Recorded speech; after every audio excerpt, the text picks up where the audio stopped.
On casse enfin les œufs chez Françoise, signe que l'enfer du Nord n'est plus très loin.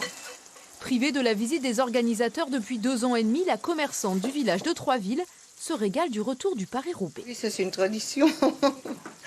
Je crois qu'il ne peut plus s'en passer de l'omelette.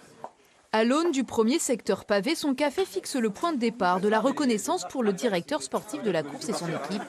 Prendre des forces pour affronter 55 km de pavé en voiture et faire face aux aléas. Secteur 24, première halte, le hameau du Buat, 1 km 700 en montée et un tronçon impraticable. Le lycée horticole est en intervention. C'est un peu une opération exceptionnelle qu'on fait à la dernière minute, mais pour la sécurité des coureurs. Et puis ça entretient le patrimoine aussi. En organisant au mois d'octobre, c'est un petit peu différent qu'au mois d'avril. La végétation a travaillé pendant tout l'été et on a quand même plus de plaques d'herbe. Et voilà, ici, on n'était pas passé depuis 2016 et il y avait besoin de refaire un gros nettoyage au centre du pavé.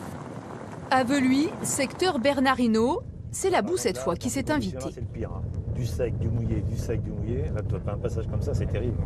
Et ce seront 132 concurrentes qui feront office de test samedi au départ de Denain pour le premier Paris-Roubaix féminin. On découvre un petit peu aussi à ce niveau-là quel va être le comportement du gratin du cyclisme mondial sur une course comme les Paris-Roubaix. C'est un vrai Paris-Roubaix, il y a 17 secteurs pavés et donc on a une course très exigeante. Mais la tranchée d'Arambert leur sera épargnée.